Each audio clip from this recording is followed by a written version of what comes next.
नमस्कार दोस्तों, मैं द्युतिका आपके अपने YouTube चैनल साहित्य के पंचरत्न में आप सभी का हार्दिक स्वागत करती हूँ। आज हम देखेंगे परीक्षा गुरु उपन्यास की समीक्षा। परीक्षा गुरु उपन्यास हिंदी का प्रथम उपन्यास है और ये UGC नेट JRF के लिए बहुत ही महत्वपूर्ण है। चलिए देखते हैं परीक्षा गुरु। इसके लेखक कौन है? लाला श्रीनिवास दास। परीक्षा गुरु उपन्यास के लेखक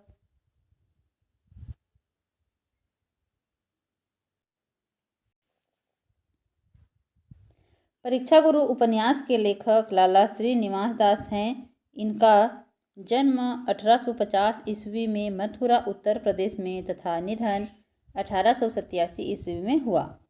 इनका हिंदी, उर्दू, संस्कृत, फारसी और अंग्रेजी भाषाओं पर समान अधिकार था। इनके द्वारा लिखित उपन्यास परीक्षा गुरु को तकनीक की नवीनता की दृष्टि से हिंदी का अंग्रेजी ढंग का प्रथम मौलिक उपन्यास माना जाता है। अंग्रेजी ढंग का प्रथम मौलिक उपन्यास किसने माना है? रामचंद्र शुक्ल जी ने माना है। बहुत ही महत्वपूर्ण है ये। कथानक और मूल संवेदना देखते हैं। पदुमलाल पुन्नालाल बख्शी के अनुसार परीक्षा गुरु को हम हिंदी उपन्यास के विकास पथ पर मील का पत्थर कह सकते हैं।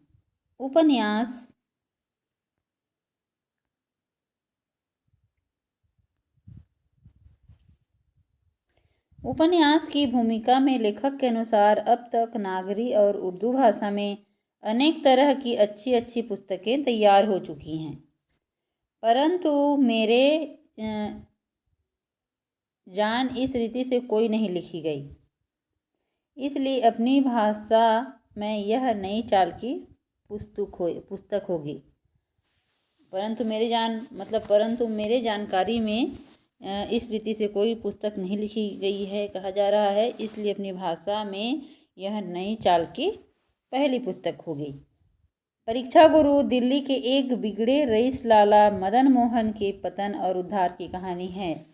इस तरह ये मदन मोहन गलत रास्ते पर चलकर अपना सारा धन संपत्ति गंवा बैठता है, राजा से रंक बन जाता है। इसकी कहानी इस उपन्यास में दिया गया है। उपन्यास की भूमिका में लेखक के अनुसार इस पुस्तक में दिल्ली के एक कल्पित फर्जी रईस का चित्र उतारा गया है। उपन्यास का दूसरा महत्वपूर्ण पात्र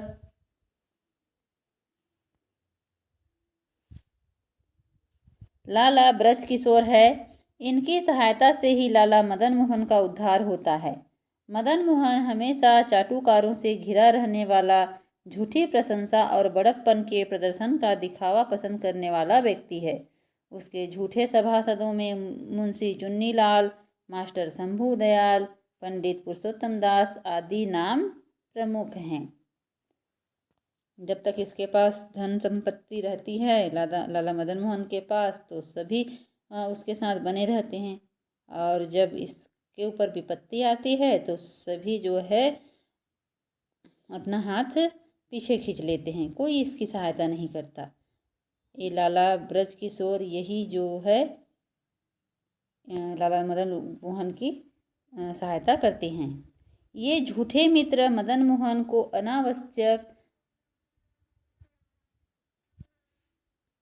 अनावश्यक वस्तुएं खरीदने को उकसाते रहते हैं। मदन मोहन के दोस्त क्या करते हैं, अब उनको तो अपना ज़रूरत पूरा करना रहता है, और ये मदन मोहन से जो है अपनी आवश्यकताएं पूरी करवाते हैं, और उसको मदन मोहन समझ नहीं पाता और स्वयं दुकानदारों से बीच सौदे में अपना कमीशन प्राप्त करते हैं। इस बीच ब्रज किशोर मदन मोहन को कई बार समझाते हैं, सत्य से अवगत कराते हैं, लेकिन मदन मोहन अपने मद एवं आदतों की विवशतावश कुछ भी समझने को तैयार नहीं होता। ये लाला ब्रज किशोर जो रहते हैं, ये मदन मोहन को बहुत समझाते हैं। ब्रज किशोर पेशे से वकील हैं लेकिन ये मदन मोहन कुछ भी समझने को तैयार नहीं होता। अंततः मदन मोहन दिवालिया हो जाता है। ऐसे में वह अपने उन अनेक मित्रों से सहायता मांगता है जो रईसी के दिनों में हमेशा उसके साथ रहे थे, लेकिन कोई भी मदद करने को तैयार नहीं होता। अत्यधिक कर्ज हो जाने के कारण मदन मोहन पर मुकदमा दर्ज हो जाता है। झगड़ा करता है ये कपड़े के व्यापारी के साथ। फिर जो ये कंगाल हो जाता है और अधिक कर्ज हो जाता है और इस पर मदन मोहन पर जो मुकदमा दर्ज हो जाता है। अपने अपमान का बदला लेने के लिए यही हर किशोर है, इसी के साथ मदन मोहन का झगड़ा होता है। इसके कोई दोस्त मदन मोहन के इसका जो सहायता करने के लिए कोई तैयार नहीं होता। हर किशोर उसे गिरफ्तार करवा देता है। जेल हो जाने पर मदन मोहन अपनी पतिव्रता पत्नी और दोनों बच्चों को रोते देख बहुत दुखी होता है। अब पछताए हो तो क्या, जब चिड़िया चुग गई खेत, बाद में ये पछतावा कर रहा है, पश्चाताप करता है, अपनी गलतियों को स्वीकार करता है। अंत में मदन मोहन के शुभ चिंतक और हितैषी लाला ब्रज किशोर योजनाबद्ध तरीके से मदन मोहन को सबक भी सिखा देते हैं और उसे इन सभी प्रपंचों से बचा भी लेते हैं।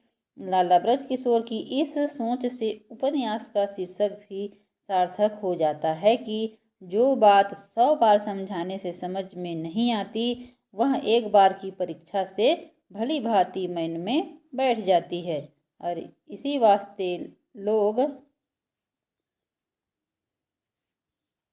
परीक्षा को गुरु मानते हैं। उपन्यास की भाषा को लेकर लेखक का कथन है कि संस्कृत अथवा फारसी अरबी के कठिन कठिन शब्दों की बनाई हुई भाषा के बदले दिल्ली के रहने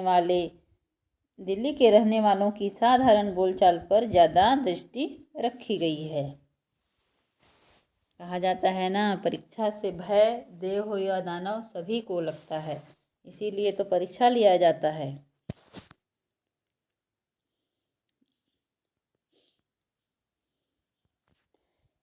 इस उपन्यास की सबसे बड़ी विशेषता यह है कि इसमें हिंदी उपन्यास की जीवनहीन एक रस चमत्कार बहुल कथा परंपरा को तोड़कर यथार्थवादी वस्तु को ग्रहण किया गया है। लेखक के अनुसार सामाजिक सुधार ही साहित्य का प्रमुख प्रयोजन है।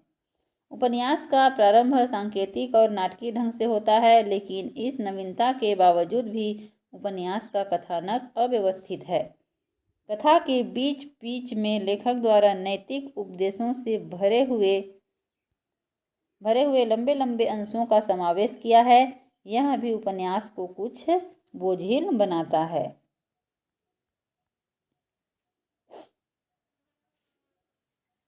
उपन्यास की मूल संवेदना सुधार की भावना है। जब व्यक्ति सद उपदेशों से और आदर्श उदाहरणों से भी नीति अनीति का भेद न समझे तो ऐसी स्थिति में एक परीक्षा आवश्यक हो जाती है। यह परीक्षा गुरु की भांति कार्य करती है तथा वास्तविकता से अवगत करवा व्यक्ति को पुनः सद्मार्ग पर लाकर मित्र अमित्र एवं नीति अनीति का भेद समझा देती है। परीक्षा सबके जीवन में बहुत ही महत्वपूर्ण अंग है। व्यक्ति की परीक्षा एक बार जरूर होनी चाहिए। हम देखते हैं उपन्यास के पात्र।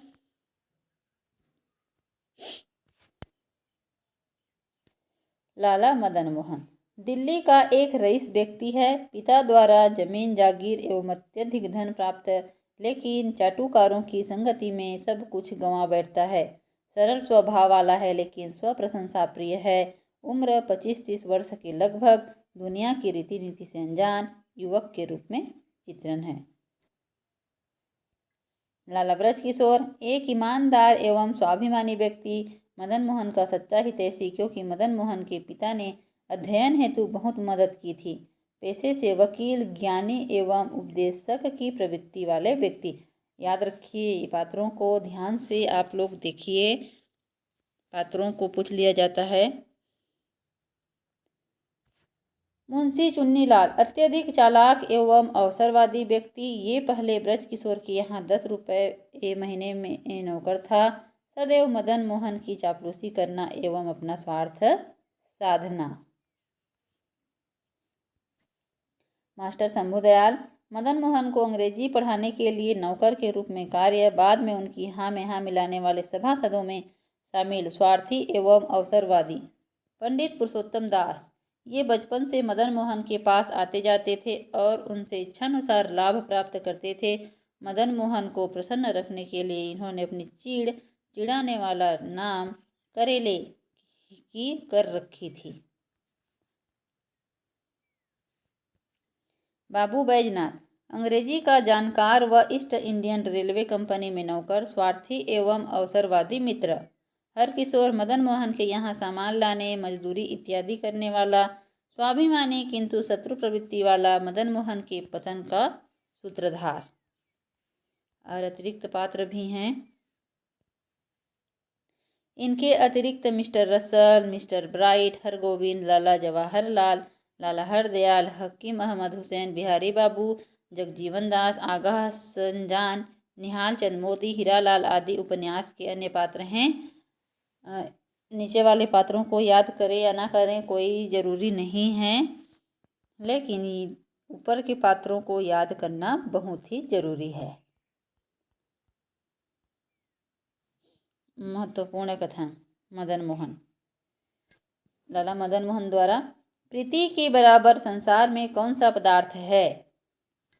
जो लोग फायदा उठाकर इस समय मेरा साथ दे उनको भी मैं कुछ बुरा नहीं समझता, क्योंकि जिन पर मुझको बड़ा विश्वास था वह सब मुझे अधर धार में छोड़कर चले गए और ईश्वर ने मुझको किसी लायक न रखा।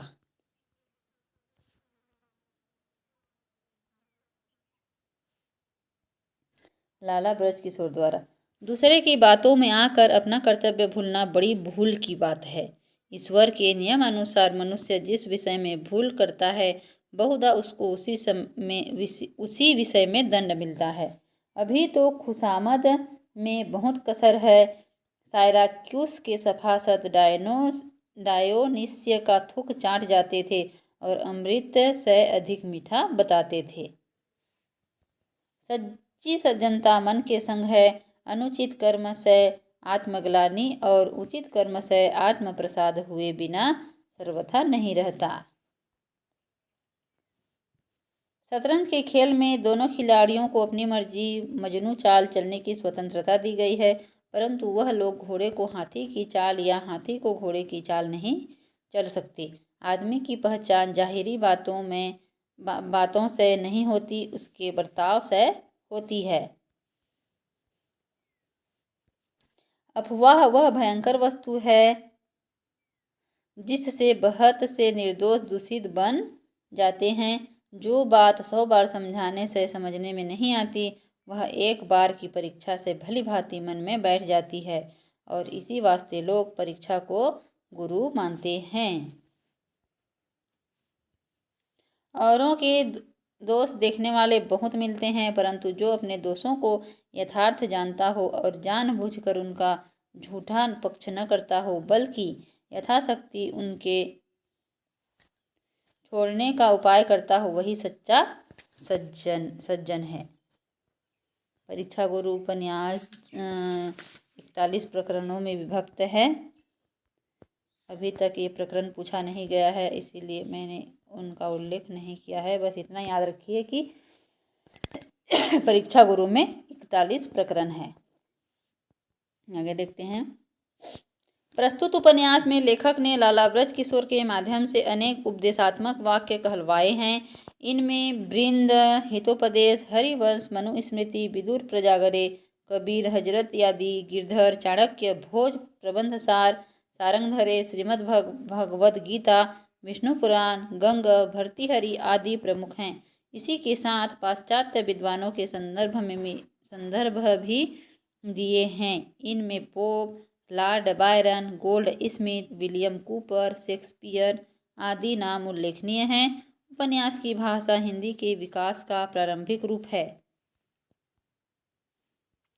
व्याकरण की दृष्टि से अशुद्धियाँ हैं, जैसे में के स्थान पर मैं, सकता के स्थान पर सकता आदि। खड़ी पाई के साथ पर वाक्य समाप्ति पर डॉट का प्रयोग किया गया है।